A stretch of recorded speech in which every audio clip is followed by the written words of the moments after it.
Good afternoon, class. Welcome.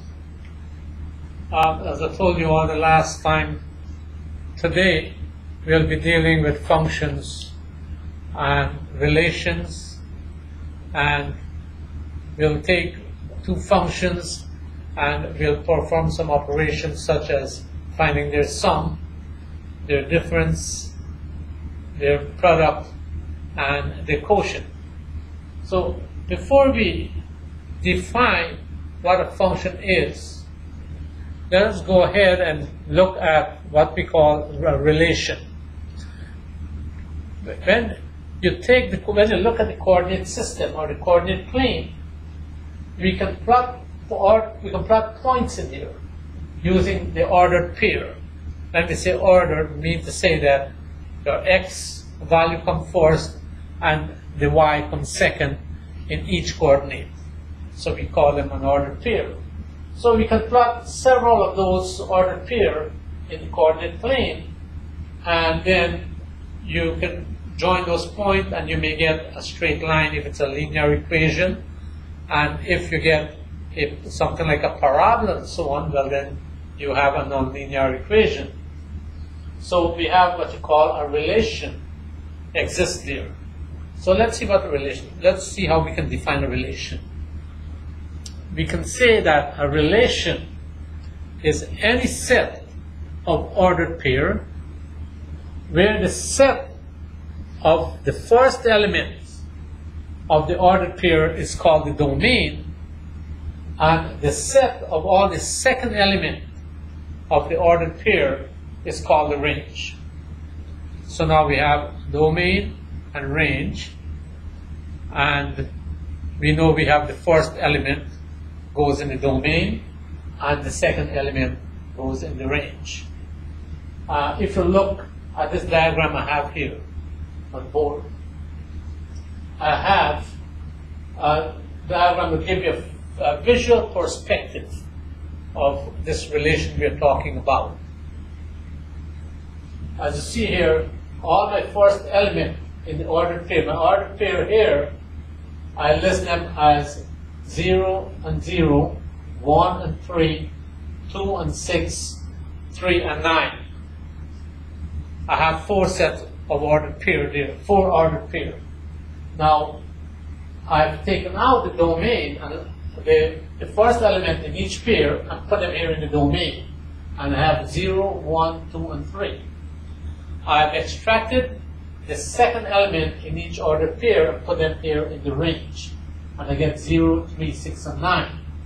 And if you look there, you can see that each element in the domain maps to one and only one element in the range.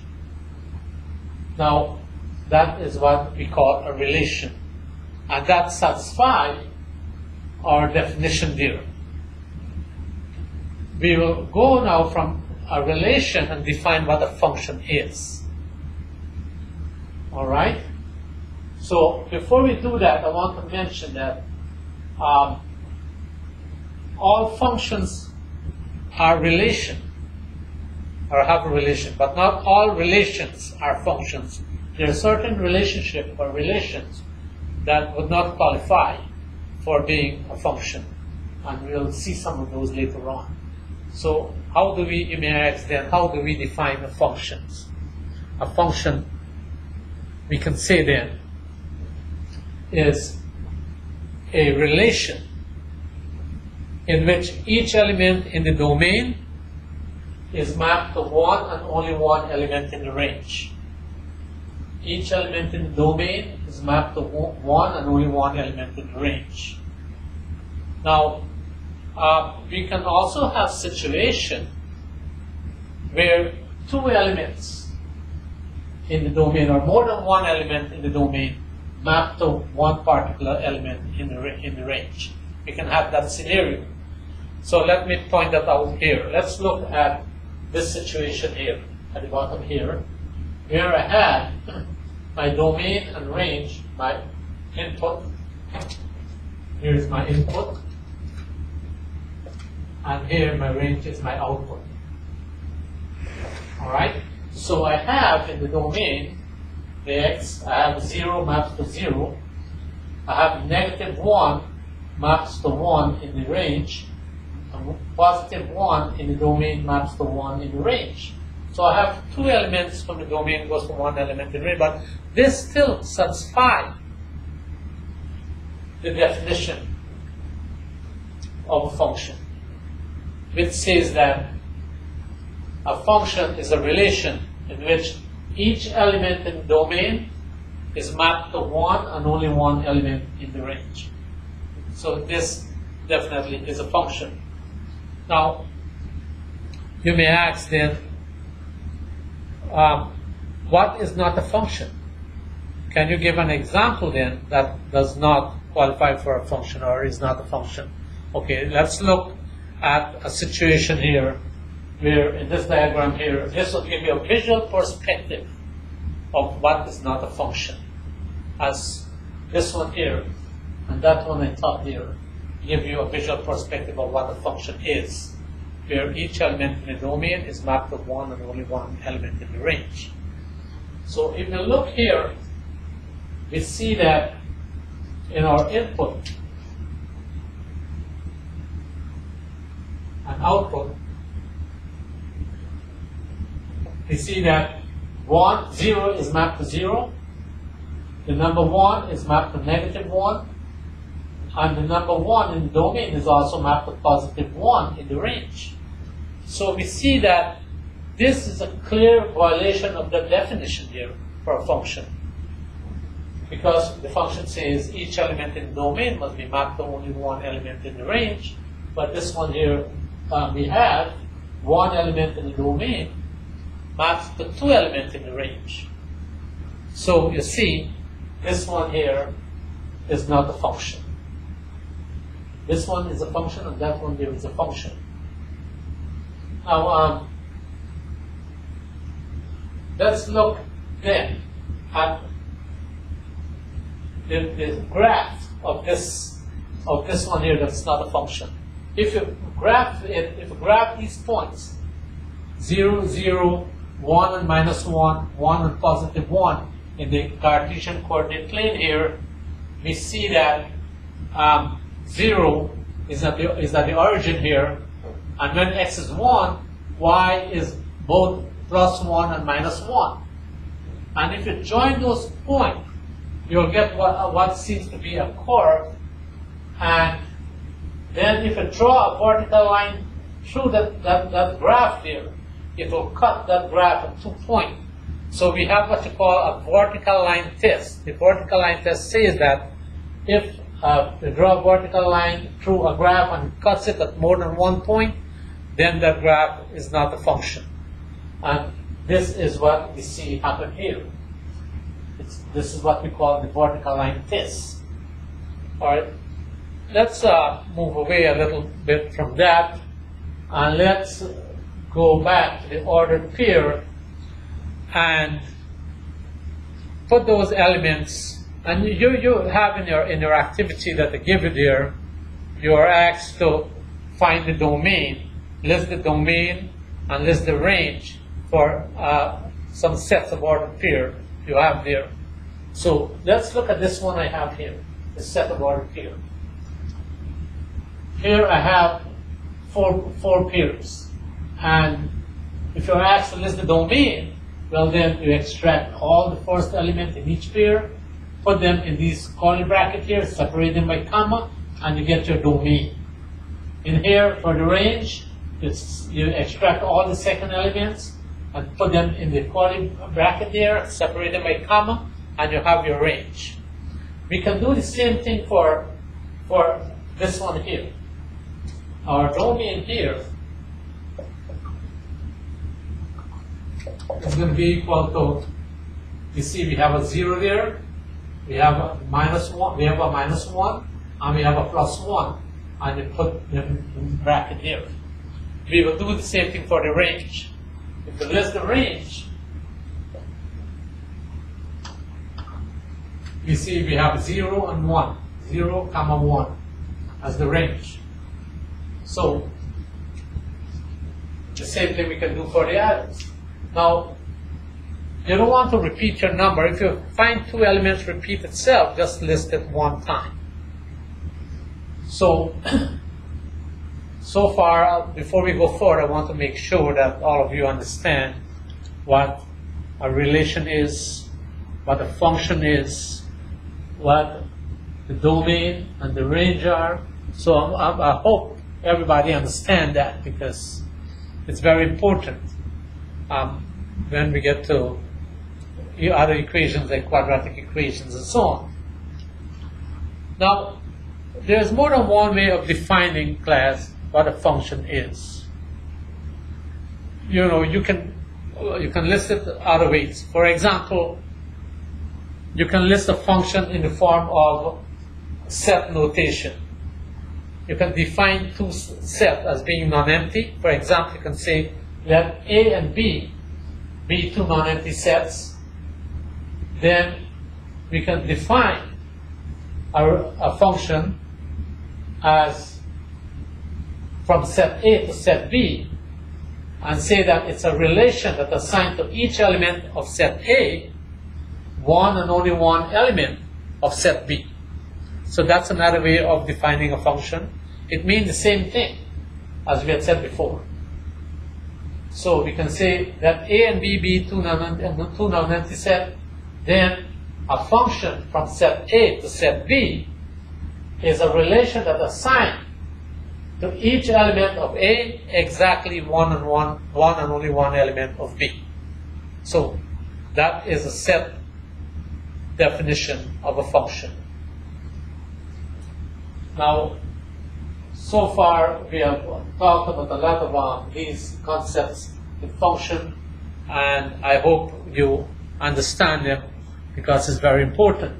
If you look at our domain and range, and look at the relation, look at the pattern of numbers, you know, we can use some form of inductive thinking or inductive reasoning and then come up with a function to describe that situation. If you do that, then you'll be going like one step ahead. You'll be accomplishing a feat there by, you know, examining the condition and then be able to write a function. So, does everybody understand then what we are doing? Is there any misunderstanding? Okay, I hope everybody understands this. Let's go back to what we're talking here about, this pattern of number. This is what inductive reasoning is. You look at several cases or several specific instances, and then you make a general conclusion. You make a general statement, and based on that, you can write a function. If you look in the domain, you see that when x is 0, y is 0. When x is 1, y is 3. When x is 2, you see that it's related to 6. When x is 3, you see that the value in the range, y is 9. So we can say then that the value in the output, in the range, is 3 times that in the input. So using that idea there, we can write a function. We can say that f of x is equal to 3 times x, and that is your function. So you must be able to do that, and you know, you'll be okay with functions. Now, is there any misunderstanding? Everybody clear on a function, relation, domain, and range? Okay. Now, what we'll be doing next, class, is that we'll be taking two functions and we will add them. We'll perform some operation on them, such as addition, find the sum of the function. We'll find the difference of the function. We will find the product and the quotient of the function. So let's look at some of these functions that we have here. Let's look at the handout to give you, the worksheet with the function that says that fx equal to 3x squared minus 2 and gx equal to 4 plus x, and for you to find the following, the sum of f plus g of x. Alright, but before we proceed on this here, we are going to go on later on to inverse of a function and composition of function. But before we go to that, which is a little bit more in depth than what we are doing here, we would want to go ahead and use our knowledge of what we have here and solve these problems of function. So I'll go ahead and take this off here. So here we have a function f of x, f of x equal to 3x squared minus 2 and g of x equal to 4 plus x. And you're asked to find the sum f plus g of x and f plus g at x equal to minus 2. So let's go ahead and find the sum of this function. To do this, we can say that f plus g of x is equal to f of x plus g of x.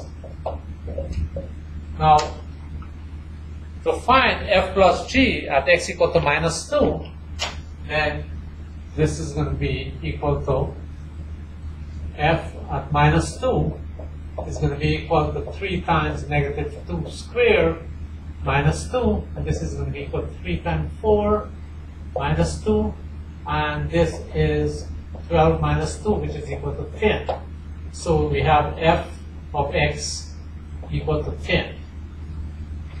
Now we'll do the same thing, class, with g of x. And once we find f of x and g of x, then we can go ahead and find their sum, find their difference, find their product, and find their quotient. Any questions so far on these problems? Okay, so let's go ahead and find g of x. G of negative 2 is going to be equal to 4 plus a negative 2, which is equal to 4 minus 2, which is equal to 2. So then we have g of x, or g of negative 2, equal to 2. So then, right away, we know that f of x plus g of x is going to be equal to 10 plus 2, which is equal to 12. And this is the sum.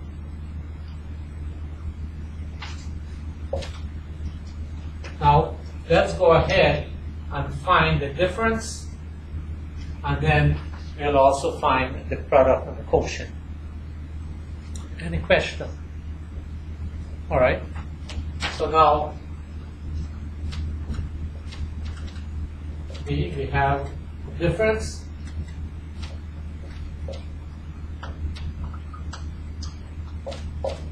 F minus g of x is going to be equal to f of x minus g of x.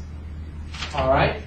So we know already what f of x is and what g of x is. So we have those values, f of x at x equal to minus 2 and g of x at x equal to negative 2. So then f of x minus g of x is going to be equal to 10 minus 2, which is equal to 8. And we have that there. All right? Now let's go ahead and find the product.